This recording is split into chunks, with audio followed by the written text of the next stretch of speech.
भाई, भाई, वो रोती हुई अंदर दाखिल हुई। देव राणा ने पलटकर अपनी बहन को देखा। वो बहन जिसकी आंखों में उसने कभी आंसू नहीं आने दिए थे, आज वो बेकाबू होकर रो रही थी।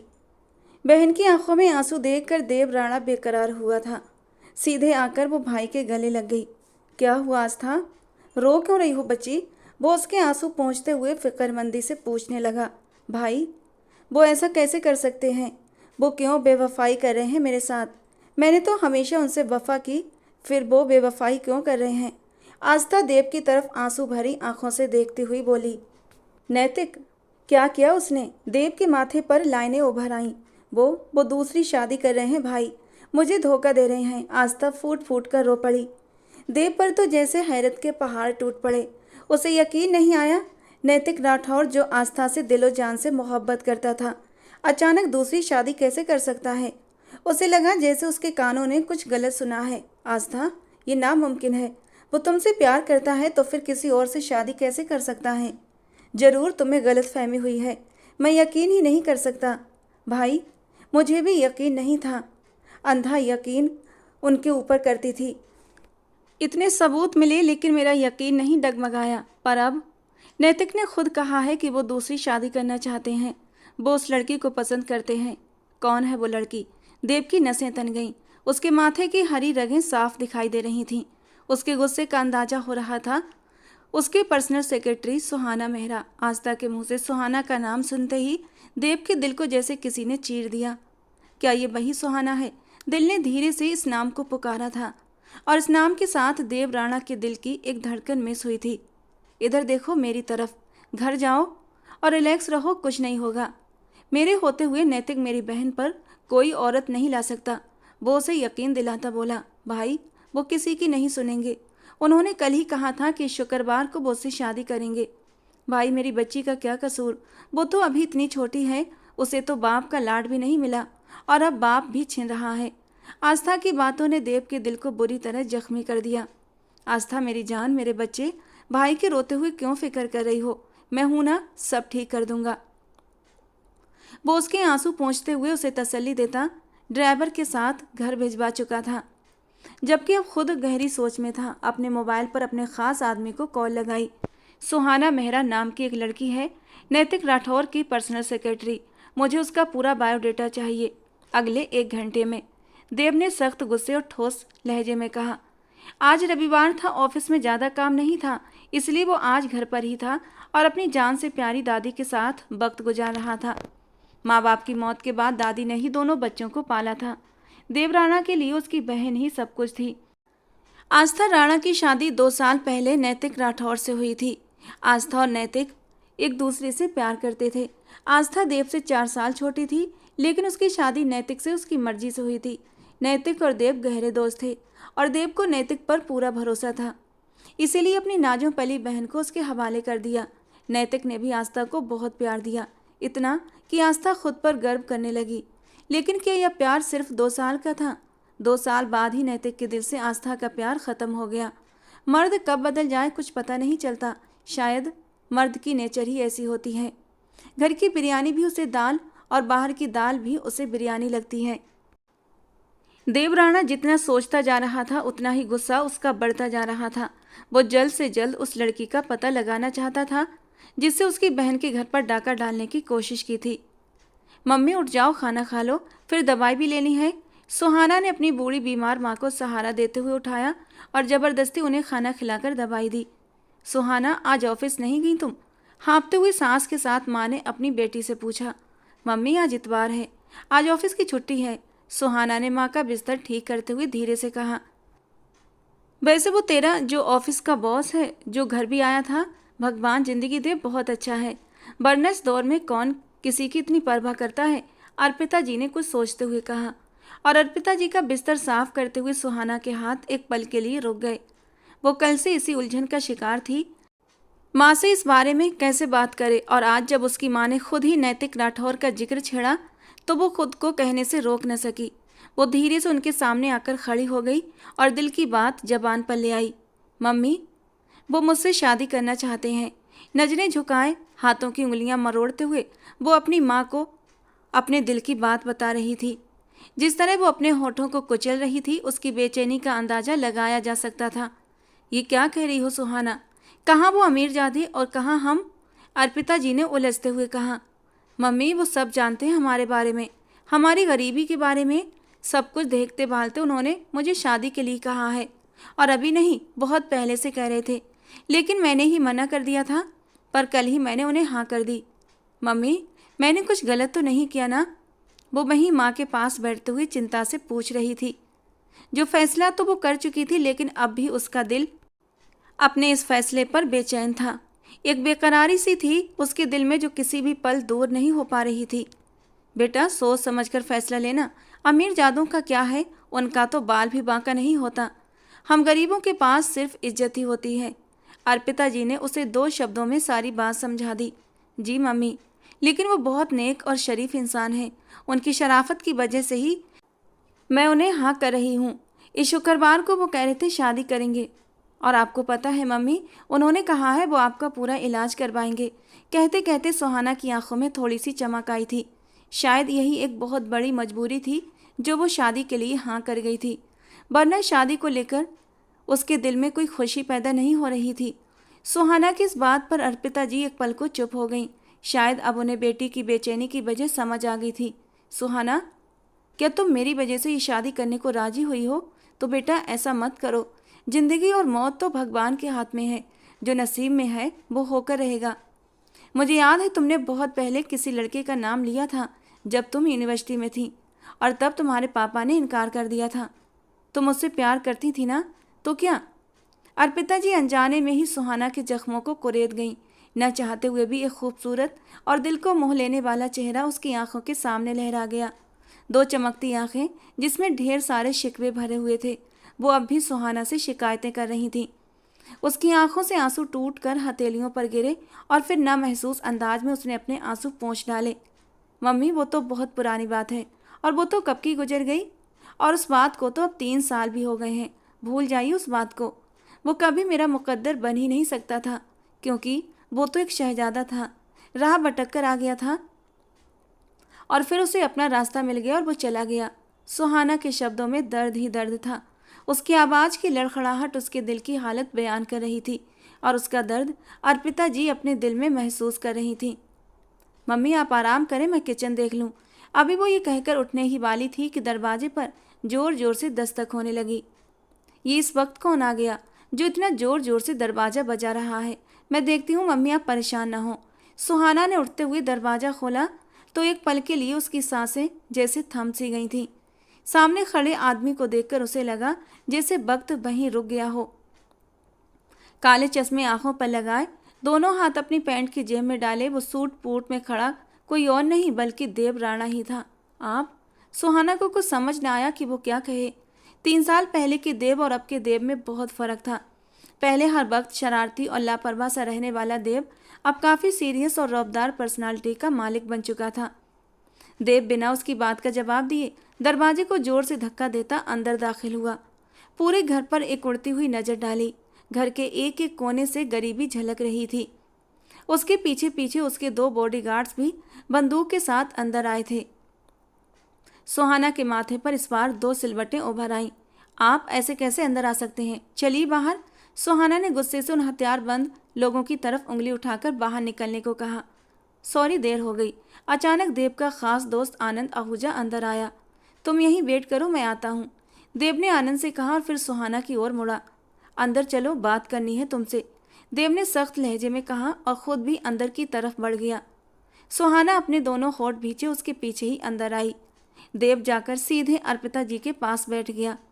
वो उन्हें गौर से देख रहा था, जबकि अर्पिता जी उसे उलझन भरी नज़रों से देखने लगी। सुहाना को अंदर आता देखकर उनकी सांस में सांस आई। सुहाना, ये?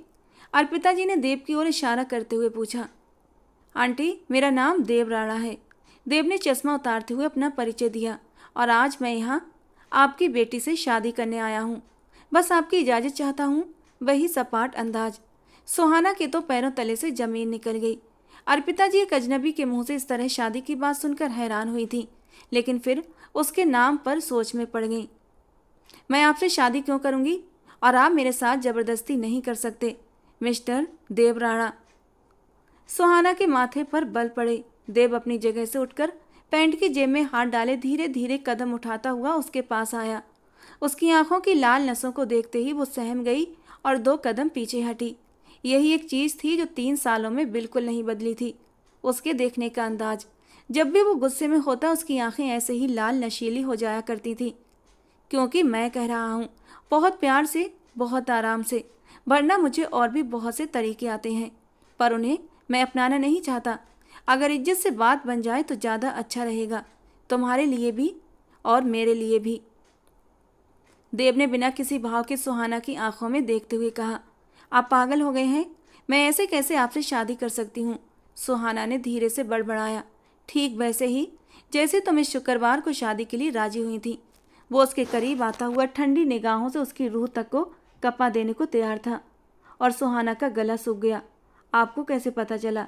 सुहाना को अपनी आवाज़ दूर किसी खाई से आती महसूस हुई, जिसका जवाब देना देवराणा ने जरूरी नहीं समझा। वो अर्पिता जी की ओर मुड़ा। आंटी, अगर आपकी इजाज़त हो तो मैं पंडित जी को बुलवा लूँ? देर हो रही है, मुझे और भी बहुत से काम हैं। जिस काम का इरादा कर लूँ उसे पूरा करके ही दम लेता हूँ, इसीलिए मैं पंडित जी का इंतजाम पहले ही कर चुका हूँ। बस आपकी हाँ की देर है। अपनी कलाई पर बंधी घड़ी को देखते हुए वो माथे पर बल डालकर बोला, हरगिज नहीं, मैंने किसी और के साथ कमिटमेंट की है। तो तुम्हारी कमिटमेंट की मेरी नज़र में 1% भी अहमियत नहीं है। सुना तुमने मिस सुहाना मेहरा? वो 2 इंच का फासला भी तय करते हुए उसे दीवार में समा जाने पर मजबूर कर गया। आंटी, आप भी बड़ी चालाक निकली। जवान बेटी न जाने कब से शादी के लिए इंतजार में बैठी है, और आपने इसकी शादी अब तक इसलिए नहीं की ना ताकि कोई अमीर लड़का आए और उसकी जवानी को कैश कर सके। वो इतने कड़वे और अपमान भरे शब्दों में बात कर रहा था कि सुहाना की आंखों में आंसू आ गए। उसकी बात पर अर्पिता जी के चेहरे पर भी एक अंधेरा सा साया लहराया। इस जवानी को कैश करवाने के लिए मुझसे बेहतर आपको कोई और नहीं मिलेगा। आनंद, जाओ पंडित जी को लेकर आओ, मैं इंतजार कर रहा हूँ। वो वहीं से अपने दोस्त आनंद से बोला तो उसने सिर हिलाते हुए बाहर का रुख किया। आप मेरे साथ जबरदस्ती नहीं कर सकते देव। सुहाना ने प्रतिरोध करने की कोशिश की।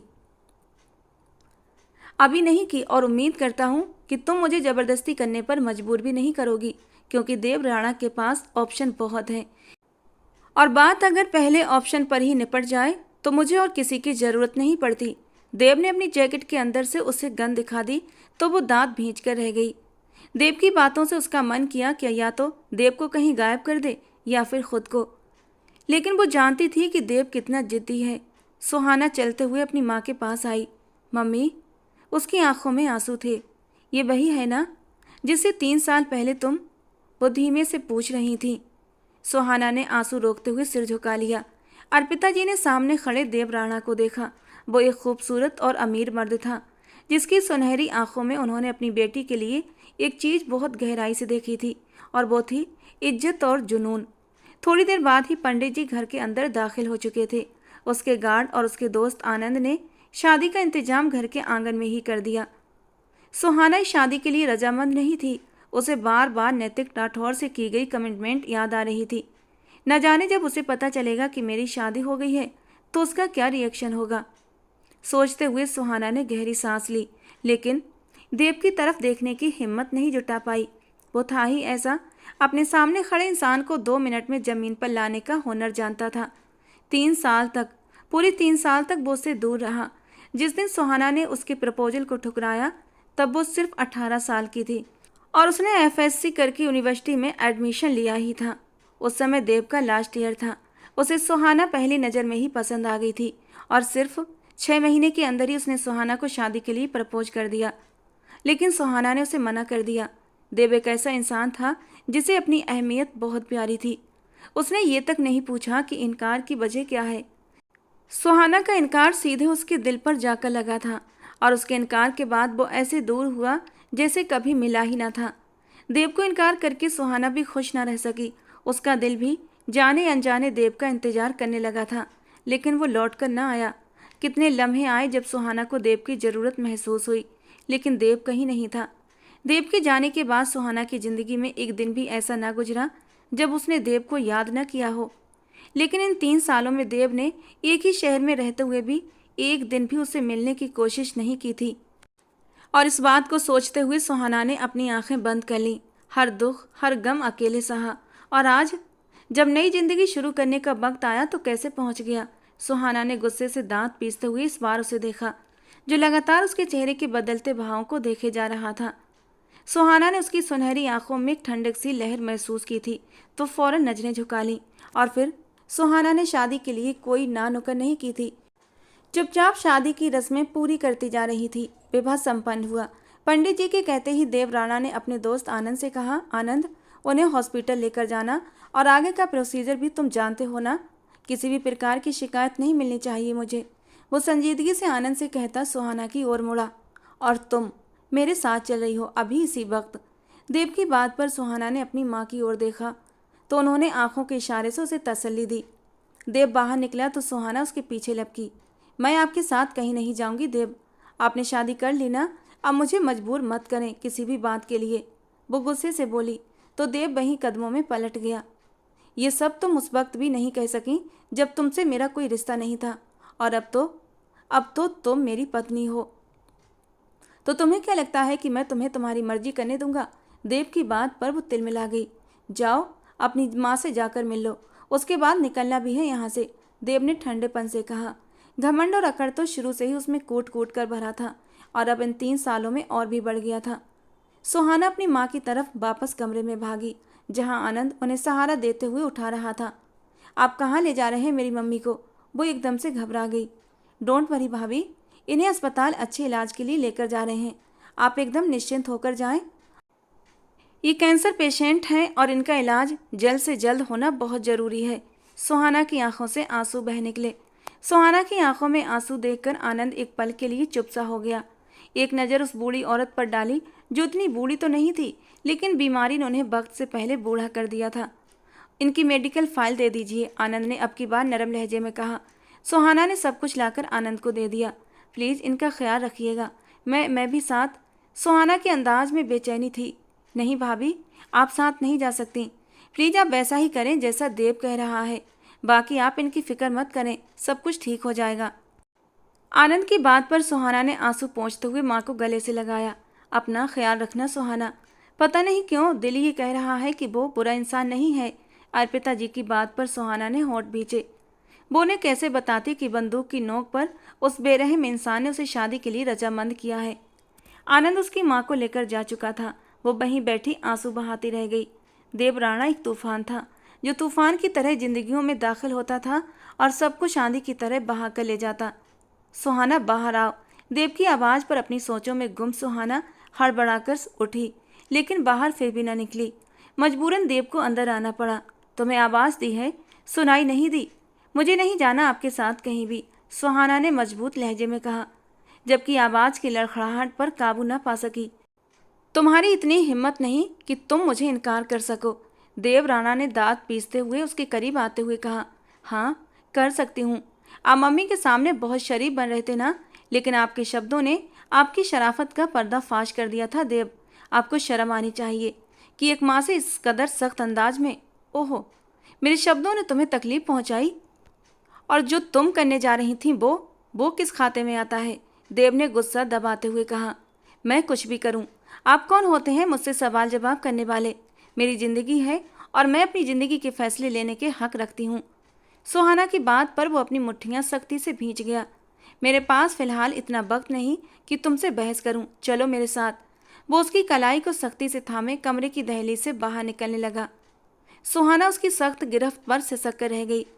उसे लिए वो गाड़ी की ओर बढ़ता जा रहा था। उस घर को एक नज़र देखता वहाँ से निकल गया। अब सब कुछ ही बदलने वाला था। नैतिक राठौर लगातार सुहाना के नंबर पर कॉल कर रहा था, लेकिन नंबर लगातार बंद आ रहा था। आज ऑफिस से छुट्टी थी, लेकिन शाम को उसका प्लान था कि वो सुहाना के साथ एक 5 स्टार होटल में डिनर करेगा, पर वो नहीं आई। अब जब वो घर पहुंचा तो उसका मूड काफ़ी ख़राब था। सुहाना कॉल भी पिक नहीं कर रही थी और नैतिक को उसकी इस कदर लापरवाही पर गुस्सा भी आ रहा था। और उसी पल नन्ही दीपा के रोने की आवाज़ आई तो नैतिक के चेहरे पर गुस्से के भाव उभरे। ये क्यों रो रही है? आस्था, चुप कराओ इसे, वो जोर से चिल्लाया, जिस पर अंदर कमरे में मौजूद आस्था उसकी कड़कदार आवाज़ पर सहम गई। दीपा काफी वक्त से रो रही थी। शायद उसके पेट में दर्द था। वो दूध भी नहीं पी रही थी। आस्था पहले ही उसकी वजह से परेशान थी, अब नैतिक के गुस्सा करने पर और भी परेशान हो गई थी। दीपा को सीने से लगाया तो वो और भी जोर से रोई। गुस्से में नैतिक अंदर आया। कैसी माँ हो तुम, एक बच्ची को चुप नहीं करवा सकती, वो गुस्से से दहाड़ा। सुहाना के ना आने का सारा गुस्सा अब वो आस्था पर उतार रहा था। मुझे नहीं पता क्यों रो रही है, आस्था ने भी रोते हुए जवाब दिया। ये क्या बात हुई, माँ बनने का तो बहुत शौक था तुम्हें, अगर संभाली नहीं जाती औलाद तो पैदा क्यों की। नैतिक की सख्त बातों पर आस्था ने हैरानी से उसे देखा। उसे यकीन आया कि ये वही नैतिक है जिसे औलाद में बेटियां सबसे प्यारी लगती थीं, और आज अपनी बेटी के लिए वो कितना सख्त हो रहा था। आस्था ने दिल पर पत्थर रखकर रुख फेर लिया और फिर से दीपा को सीने से लगाए चुप करवाने लगी, लेकिन वो भी बिल्कुल चुप नहीं हो रही थी। सोमना माँ, सोमना माँ, नैतिक ने वहीं से नौकरानी को आवाज़ें लगाईं। वो उनके घर की बहुत ही पुरानी नौकरानी थी और अब काफ़ी बूढ़ी हो चुकी थी। नैतिक ने उन्हें पुकारा तो वो मुश्किल से अपने कमरे से निकलती बाहर आईं। उनकी तबीयत काफ़ी ख़राब थी आज, इसलिए आस्था ने उन्हें नहीं बुलाया था, वरना वो देसी टोटके करती और दीपा को संभाल लेती। क्या हुआ बेटा, ये बच्ची क्यों रो रही है इतना, उन्होंने फिक्रमंदी से पूछा। सोमना माँ प्लीज़ देखिए इसे, लगातार रो रो कर इसने मेरा दिमाग ख़राब कर दिया है।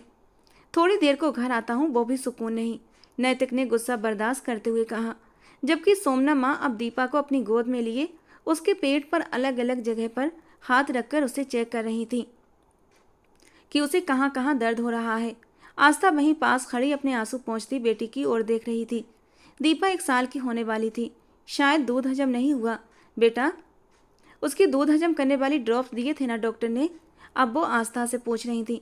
आस्था ने हाँ में सर हिलाया। नैतिक बेटा, बच्ची को हॉस्पिटल ले जाओ, बहुत ज़्यादा दर्द है इसे, डॉक्टर ही देखेगा अब। इस बच्ची का लगातार रोना अब की बार नैतिक को भी बेचैन कर गया। नैतिक ने आगे बढ़कर दीपा को अपनी गोद में उठाया। दीपा बाप की गोद में आते ही उसके सीने से जा लगी। बेख्तियार नैतिक उसकी पीठ सहलाने लगा। थोड़ी देर में दीपा के आंसुओं में कमी आने लगी। आस्था और सोमना माँ ने भी हैरानी से ये मंजर देखा। थोड़ी ही देर में दीपा का रोना थम गया था। अब वो सिर्फ हिचकियाँ लेती लगातार बाप के सीने पर सिर रखे हुए थी, लेकिन चमत्कारी रूप से बिल्कुल चुप थी। नैतिक के दिल को जैसे सुकून सा मिल गया था। आस्था को लगा शायद दीपा सो गई है। उसने आगे बढ़कर दीपा को नैतिक से लेना चाहा कि नैतिक ने हाथ उठाकर उसे वहीं रोक दिया। वो जाग रही थी, अगर आस्था उसे गोद में उठाती तो शायद वो फिर से रोना शुरू कर देती। नैतिक उसे सारी रात अपनी बाहों में उधर से उधर चक्कर लगाता रहा और वो भी बाप के सीने से लगी सुकून पाती धीरे धीरे नींद की वादियों में खो गई। और फिर उसे बहुत सावधानी से उसने उसे काट में लिटाते हुए काफ़ी देर उसे थपकियां देता रहा। उस वक्त वो भूल गया था कि वो गुस्से में था और किसी अनजान लड़की सुहाना के न आने से आपे से बाहर हो रहा था, बल्कि उस वक्त वो सिर्फ और सिर्फ एक बाप था, अपनी प्यारी सी बेटी दीपा का बाप। फिर वो धीरे से पीछे हटा और उस मनमोहनी सूरत वाली छोटी सी मासूम सी नन्ही दीपा को देखने लगा। वो कब से उस महल में मौजूद थी जिसके दरो दीवार तो बहुत ऊंचे थे, लेकिन इंसान बहुत ही छोटे दिल के। देवराणा उसे उस महल में छोड़कर खुद कहीं चला गया था और रात हो चुकी थी, लेकिन वो वापस नहीं लौटा था। वो थक हार कर उसके बिस्तर को एक नज़र देखती अतीत की खिड़कियों में खोती अपनी आंखें बंद कर गईं। मैं नहीं कर सकती आपसे शादी देव, मेरे पापा राजी नहीं होंगे, प्लीज़। सुहाना ने देव के प्रपोजल को 1 मिनट से पहले ही ठुकरा दिया था। वो जो अपनी पढ़ाई पूरी करने के बाद विदेश जाने का इरादा रद्द करके सिर्फ उसके लिए यूनिवर्सिटी आता था, उसका ख्याल रखता था, उसकी हर चीज़ का ख्याल रखता। देव को वो बहुत मासूम लगती और उसकी मासूमियत ही उसे बार बार अपनी ओर खींचती, लेकिन वो वक्त तो बर्बाद किए बिना उसे शादी कर लेना चाहता था। सारी दुनिया से उस मासूम परी को छुपा कर रखना चाहता था, लेकिन सुहाना के इनकार ने उसे पल में नरम मिजाज इंसान को सख्त बना दिया था। वो कोई आम इंसान नहीं था जिसे वो ठुकरा रही थी, वो देव राणा था, एक मिलेनियर जिसके आगे पीछे एक दुनिया फिरती थी। वो जिस चीज़ को चाहता पलक झपकते ही हासिल कर लेता, लेकिन सुहाना को वो उसकी पूरी रजामंदी से अपनाना चाहता था। पर जिस तरह सुहाना ने उसे इनकार किया, वो उसी पल देव के दिल से उतर गई। वो नहीं पूछ सका कि वो इनकार क्यों कर रही है। वो बिल्कुल चुप था। सुहाना को लगा था वो लड़ेगा, चिल्लाएगा, गुस्सा करेगा, जोर जबरदस्ती करेगा, लेकिन ऐसा कुछ भी ना हुआ। वो चला गया इतनी खामोशी से कि वापस लौट कर ना आया, कभी खबर न ली। वो हिंदुस्तान छोड़कर ही चला गया और सुहाना अकेली रह गई। सोचते हुए सुहाना ने एक सिसकी ली। वो कितना जालिम था, ये अंदाजा तो उसे 3 साल पहले ही हो चुका था, जब उस वक्त वो ना रुका, ना पलटा और ना ही पूछा। आज अगर 3 साल बाद वो वापस लौटा था तो जरूर उसके पीछे कोई तो वजह होगी, और आते ही शादी भी कर ली। सुहाना का दिल जोरों से धड़का। ये मुझसे बदला? सुहाना सर पकड़ कर बैठ गई। कुछ भी तो समझ नहीं आ रहा था। कोई गुत्थी सुलझ ही नहीं रही थी जब तक खुद देव सुलझा न देता। रात के 12 बज रहे थे। घड़ी की टिक टिक सुनते वो लगातार पेपर बेट से खेल रहा था। पूरा ऑफिस खाली हो चुका था, लेकिन वो अकेला बैठा किसी गहरी सोच में था।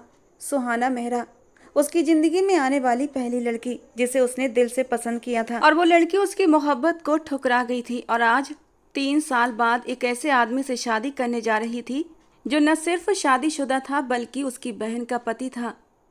वो कैसे इतना गिर सकती थी? कुछ पैसों की खातिर उसने सीट की पीठ से टेक लगाकर आंखें बंद कर लीं। वो एक ऐसी लड़की को पसंद करने में धोखा खा गया जो उसके काबिल थी ही नहीं। दरवाजे के खुलने की आवाज़ पर वो चौंक पड़ा। आने वाला आनंद था।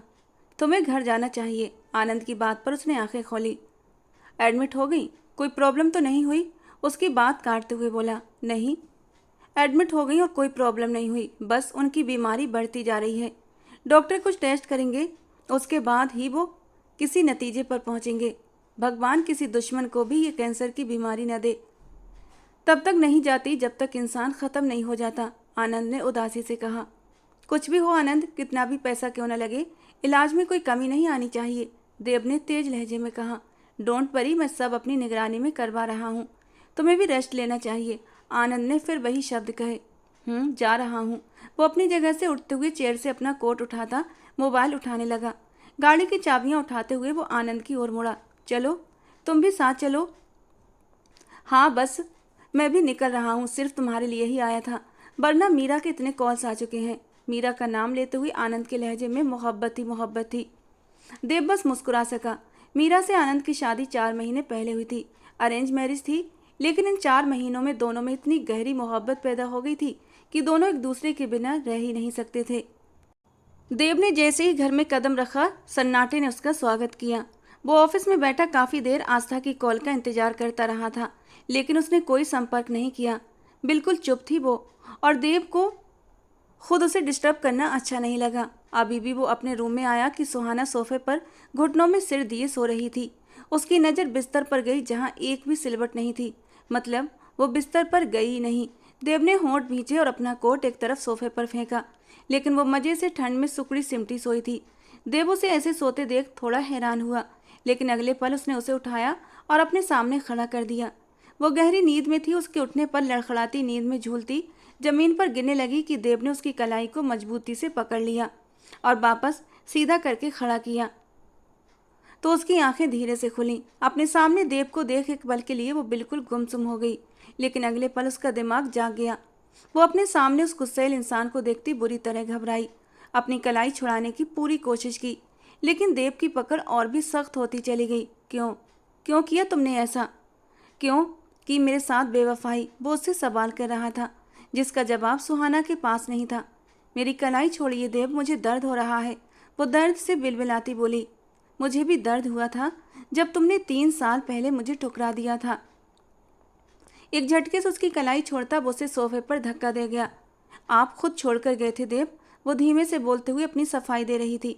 तुमने, वो सोफे के आसपास हाथ रखकर उस पर झुका, तुमने मुझे रिजेक्ट किया था देव राणा को, जो कोई रास्ते से चलता आम इंसान नहीं बल्कि एक ब्रांड है, एक मिलेनियर जो दुनिया को रिजेक्ट करता है। उसे तुमने 1 मिनट में बिना सोचे समझे रिजेक्ट कर दिया। क्यों? वो गुस्से से बल खाता 3 साल पहले किए गए प्यार के सवाल का जवाब आज मांग रहा था। प्लीज़ देव, पीछे हटिए, आप मुझे ऐसे टीज नहीं कर सकते। वो उसके फौलादी कटावदार सीने को दोनों हाथों से पुश करती रुंधे अंदाज में बोली। तुम सोच भी नहीं सकती इस शादी के बाद अब मैं आगे क्या करने वाला हूँ। शादीशुदा मर्दों के सामने खुद को प्लेट में सजाकर पेश कर रही थी ना तुम, अपनी इस जवानी को कैश करना चाहती थी ना। चलो अब मैं पूरी करता हूँ तुम्हारी ये ख्वाहिश। देव, वो बेयकीनी और गुस्से से उसका हाथ झटक गई, जिस पर देव को और भी गुस्सा आया और खींच कर उसे अपनी बाहों में थामे अपने बहुत करीब किया। 1 करोड़ शादी के नाम पर तुम्हारे अकाउंट में दिए हैं, और 1 करोड़ कोई छोटी रकम नहीं होती। मुझे नहीं चाहिए आपके पैसे, मुझे अपनी मम्मी के पास जाना है, सुहाना बच्चों की तरह रोते हुए बोली। लेकिन इस शुक्रवार को तो तुम अपनी मम्मी को वैसे ही छोड़कर जा रही थी ना, किसी से शादी करके। वो ठंडे लहजे में गरजते हुए बोला, मुझे छोड़िए, आप मुझे हर्ट नहीं कर सकते। वो दर्द से चिल्लाई, क्योंकि देव ने उसके जबड़ों के मजबूती से दबोच रखा था। देव को किस बात का गुस्सा था, ये उसे अभी तक समझ नहीं आ रहा था। 3 साल पहले सुहाना ने उसे रिजेक्ट कर दिया था। क्या इस बात का बदला लेना चाहता था? देव ने सुहाना को बिस्तर पर जोर से पटक दिया, जबकि खुद अपनी टाई की नॉट खोलते हुए उसे ढीला करते गहरी और गुस्सीली नजरों से सुहाना को देखा। सुहाना ने डरते हुए देव को देखा। उसे आज देव के इरादे नेक नहीं लगे। प्लीज देव, मेरे साथ ऐसा कुछ मत कीजिएगा कि मैं अपनी नज़रों में गिर जाऊं।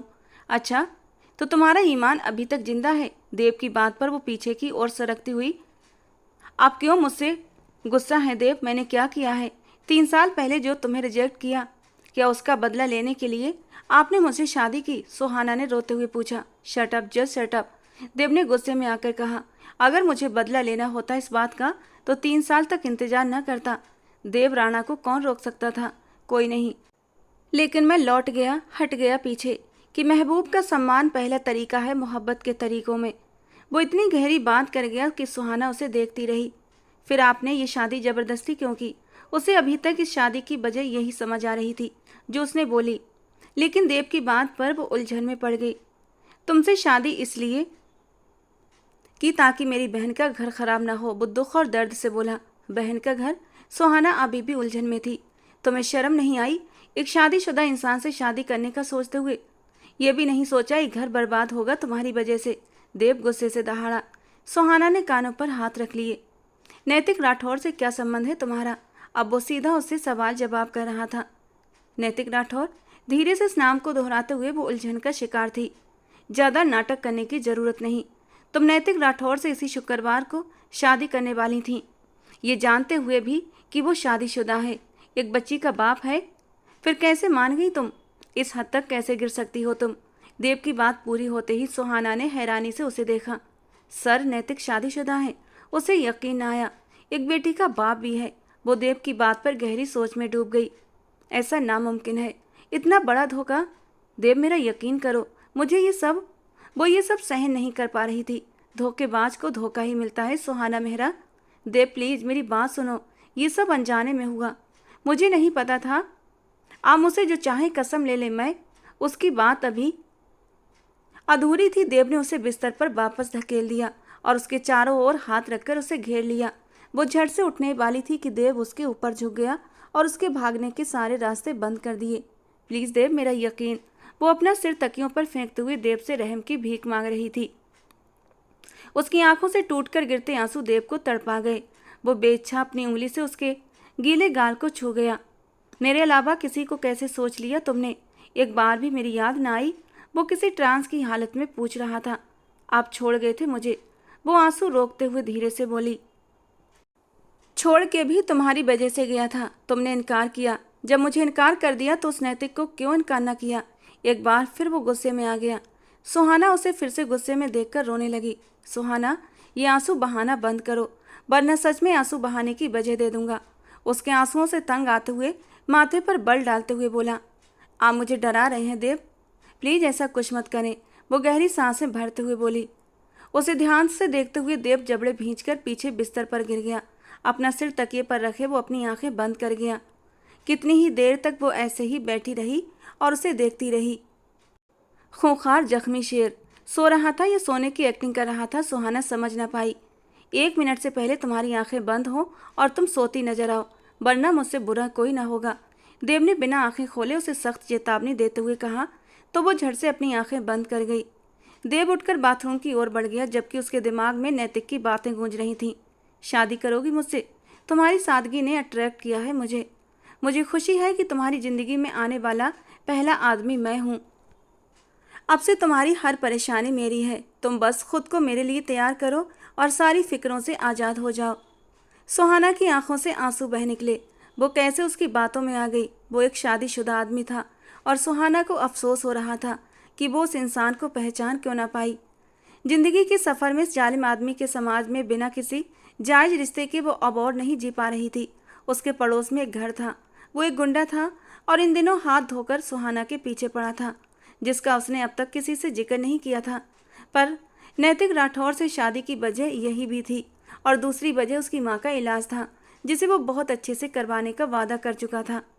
पर देव राणा ने तो ऐसा कोई वादा नहीं किया था। फिर भी सब कुछ समझते हुए उसने सबसे पहले बिना कहे उसकी माँ को अस्पताल पहुंचाया। सुहाना एकदम उठकर बैठ गई। उसे लगा जैसे कमरे में ऑक्सीजन की कमी हो गई हो। कहीं मुझसे कुछ गलत तो नहीं हो गया? देवराणा की मोहब्बत को ठुकराकर मैं इन 3 सालों में बहुत पछताई हूँ। क्या ये बात उन्हें बता दूँ? वो गहरी सोच में डूब गई कि उसी पल बाथरूम से निकलते हुए काली सैंडो और लूज ट्राउजर में गीले बालों को तौलिए से पोंछता हुआ वो बाहर निकला। सुहाना का दिल उछलकर गले में आ गया। घबराकर उसने आईने में उसे देखा। लगता है तुम्हें मुझसे हैवी डोज चाहिए जो अभी तक जाग रही हो, मानीखेज लहजे में तीखे अंदाज में कहता वो उसकी ओर मुड़ा था कि अगले ही पल वो बिस्तर पर लेटते हुए करवट बदल गई, जबकि 2 आंसू टूटते हुए तकिए में समा गए। देवराणा कमरे में नहीं रुका। अपनी सिगरेट और लाइटर लेते हुए वो कमरे से बाहर निकल गया।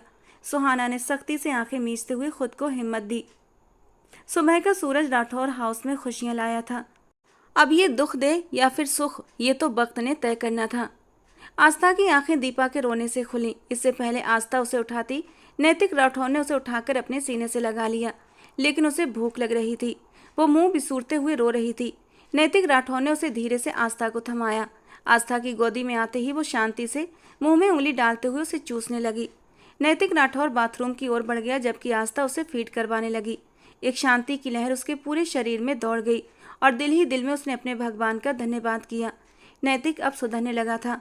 जो इरादा उसने अपनी दूसरी शादी का बनाया था उसने उसे छोड़ दिया था, पर वो नहीं जानती थी आने वाले समय में उसकी परीक्षा भी खत्म नहीं हुई थी।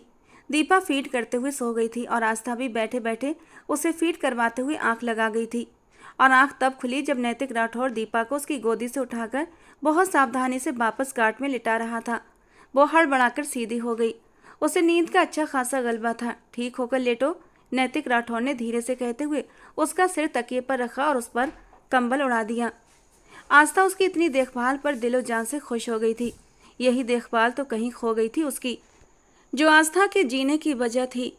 आस्था के चेहरे को हल्की सी मुस्कान ने छुआ, जबकि नैतिक राठौर मॉर्निंग वॉक के लिए निकल रहा था। देवराणा की सारी रात आंखों में कटी। सिगरेट फूंकते हुए अब वो सिगरेट को एस्ट्रे में मसल गया। वो कमरे में नहीं रुका था। जानता था गुस्से में वो उस नाजुक सी लड़की को नुकसान पहुंचा देगा या ऐसी चोट देगा कि बाद में खुद से भी नजरें न मिला सके।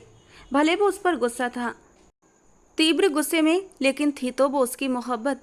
दिल उसका आज भी तलबगार था, जिसे देवराणा ने डांट कर चुप करवा दिया था। वापस कमरे की ओर आया तो वो सो रही थी या जाग रही थी उसे नहीं पता। देवराणा नजरअंदाज करता हुआ बाथरूम की ओर चला गया।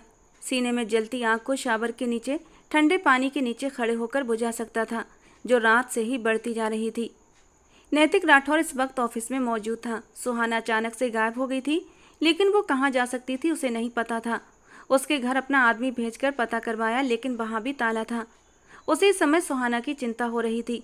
दोस्त दुश्मन हर जगह थे और उसे यही चिंता ज़्यादा सताने लगी थी कि कहीं उसे किसी ने कोई नुकसान न पहुंचाया हो। अभी वो इन्हीं सोचों में उलझा हुआ था कि उसका मोबाइल बजा। फ़ोन करने वाला देवराणा था। कॉल रिसीव की तो कुछ पल दूसरी ओर चुप्पी थी। कैसे हो? देवराणा की आवाज़ पर नैतिक राठौर सोच की दुनिया से बाहर आया। मुझे क्या होना है? नैतिक राठौर का लहजा बेपरवाह था। गुड, होना भी नहीं चाहिए। वैसे भी आज रात एक सरप्राइज़ है तुम्हारे लिए मेरी तरफ से। देवराणा की बात पर वो चौंका। कैसा सरप्राइज़? वो तो आज रात बताऊंगा। खैर, एक बहुत बड़ी पार्टी अरेंज कर रहा हूँ। तुम और आस्था दोनों इनवाइटेड हो।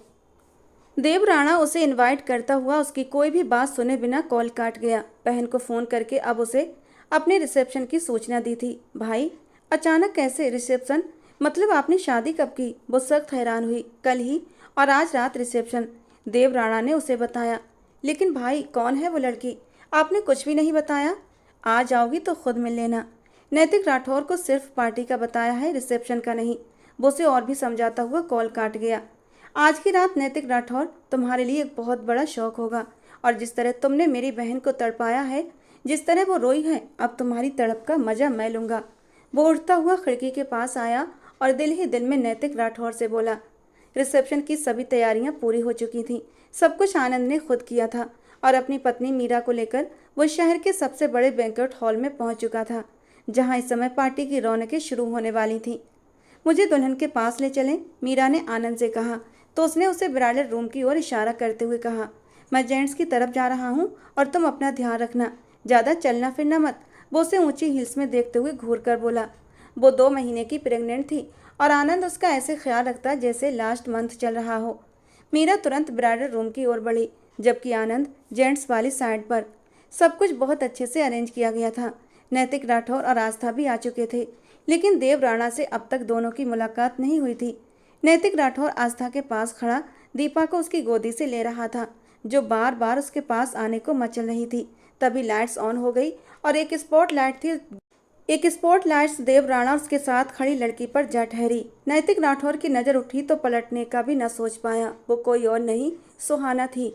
लेकिन सुहाना देव राणा के साथ। नैतिक राठौर के माथे पर बल पड़ गए।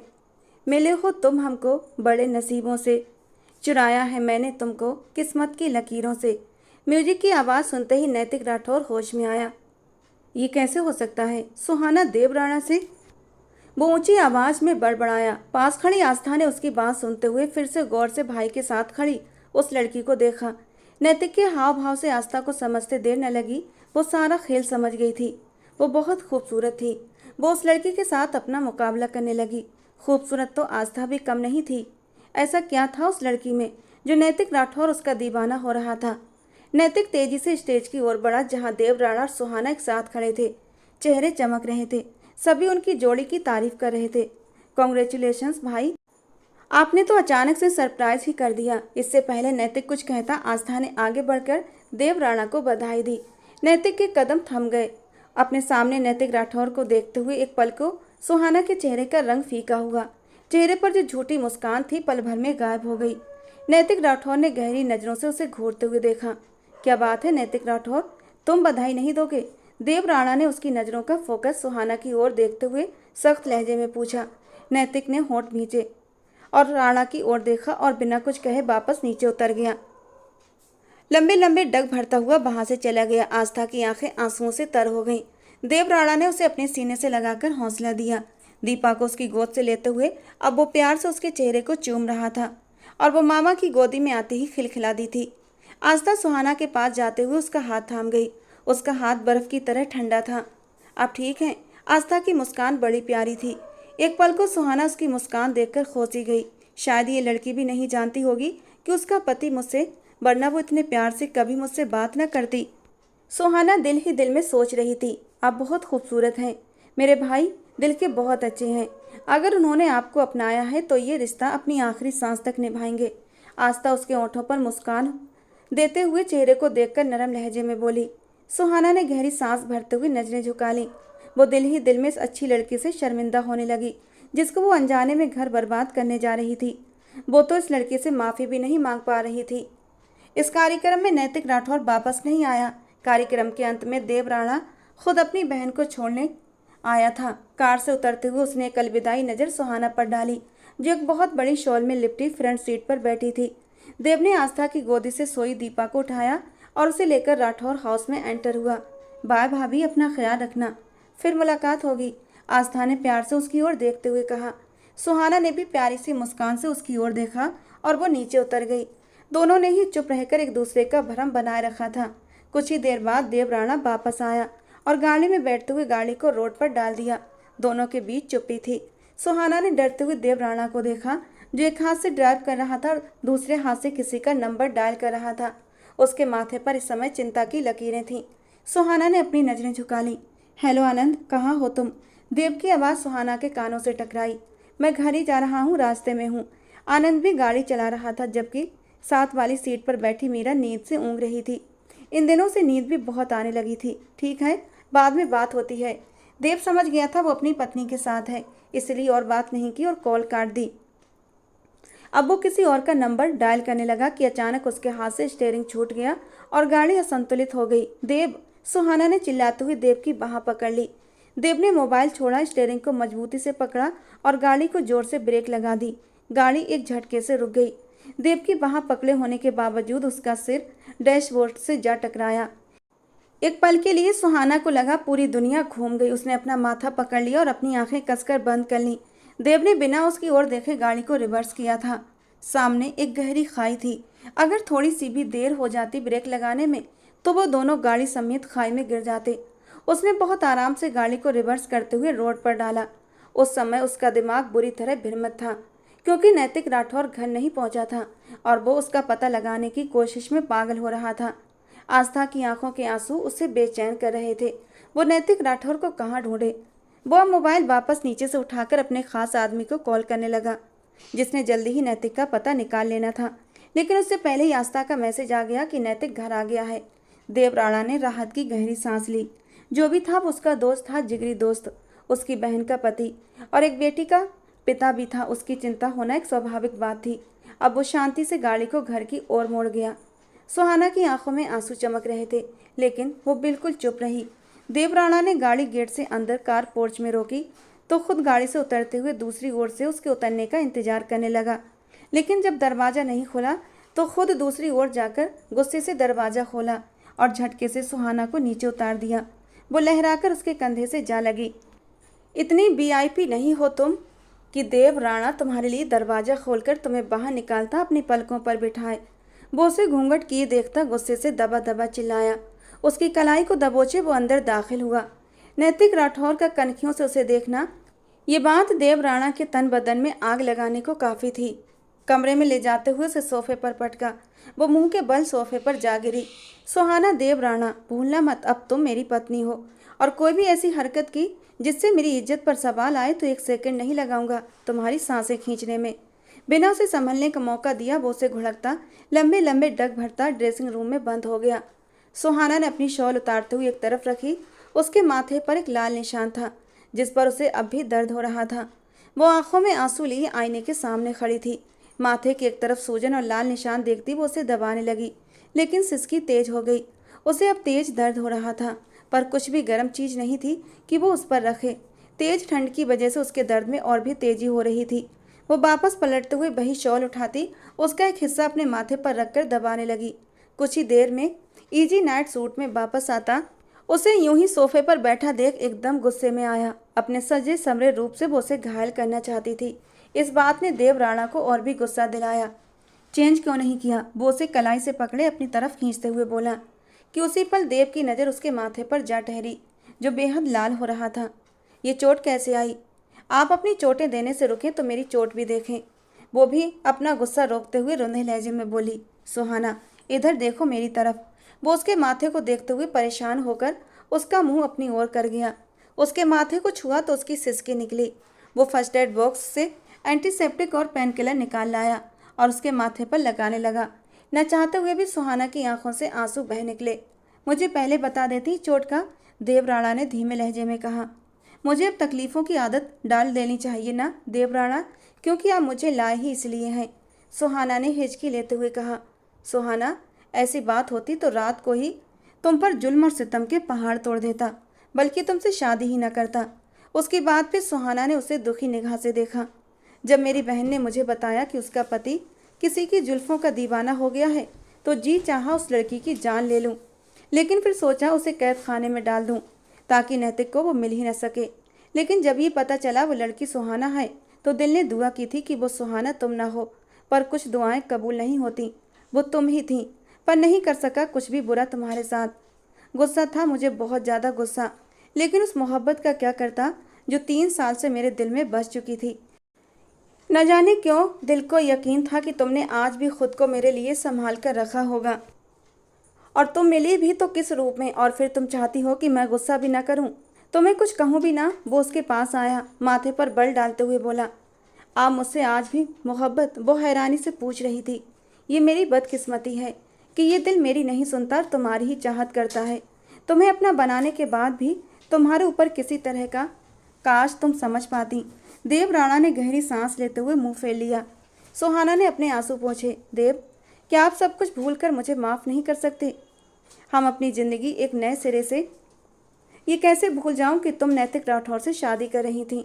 इस बात को चाह कर भी मैं अपने दिमाग से, अपने दिल से निकाल नहीं पा रहा। सुहाना, तुमने बेवफाई की है।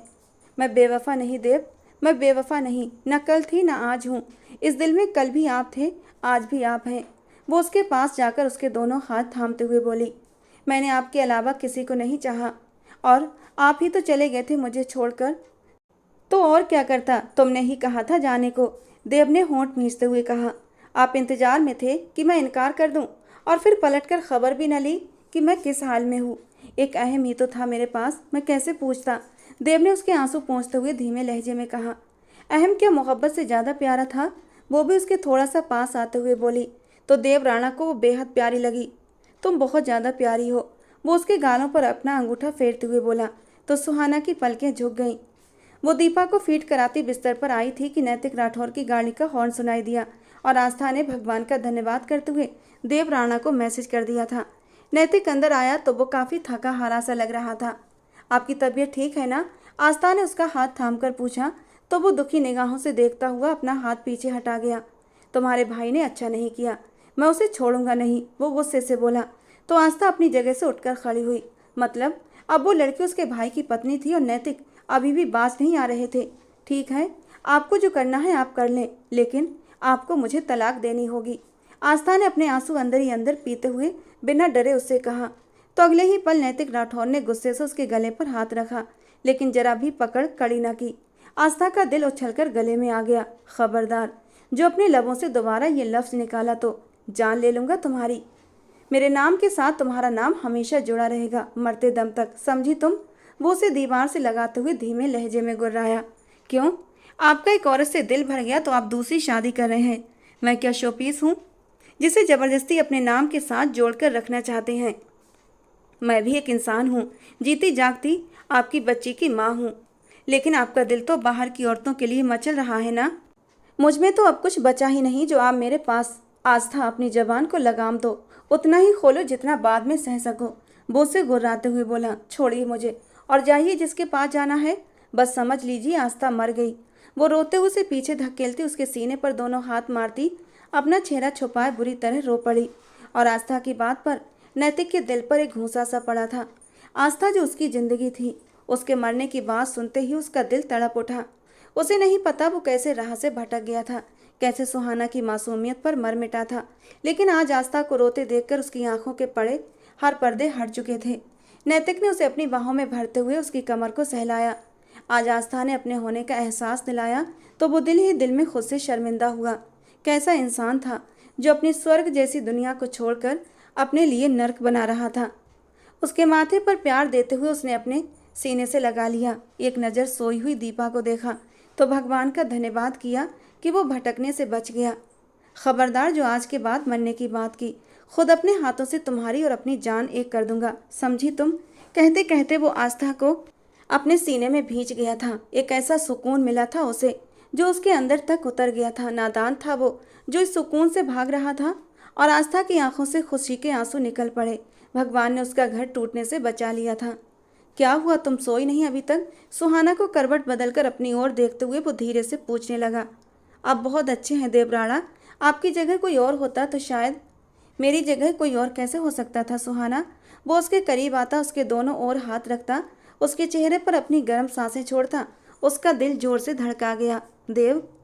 3 साल पहले की तरह वो उसे फिर से उसी नाम से पुकार रही थी। उसकी आंखों में जलते दियों को देखते हुए देव ने धीरे से उसका दुपट्टा उतारकर एक ओर रखा। सुहाना, आई नीड यू, अब 1 मिनट भी तुमसे दूर नहीं रह सकता। वो उसके होंठों पर झुकता उसे अपनी बाहों में ले गया।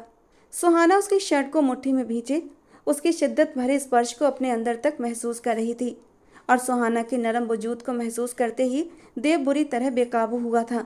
उसे हर पर्दे से आज़ाद करता हुआ वो उसके नरम वजूद पर अपनी मोहब्बत की निशानियां छोड़ने लगा। सुहाना कब अब देव से दूर रहना चाहती थी। वो उसकी बाहों में ऐसे टूट कर बिखरी जैसे सदियों की प्यासी हो, और देव ने अपनी मोहब्बत की बारिश में भिगोकर उसकी प्यास मिटा दी थी। इस दिल की मोहब्बत हो तुम, मेरी ज़िंदगी जीने की तमन्ना हो तुम, कभी दिल से दूर मत जाना, मेरे इश्क की आरजू हो तुम। देवराणा सब कुछ भुलाकर अपनी ज़िंदगी सुहाना के साथ जीने का फैसला कर चुका था। दोस्तों, कहानी को लेकर अपनी राय जरूर देना। पसंद आई हो तो प्लीज़ लाइक करना। रोज़ एक नई और रोमांटिक कहानी सुनने के लिए हमारे चैनल को सब्सक्राइब करना। मिलते हैं दोस्तों अगली किसी नई रोमांटिक कहानी के साथ।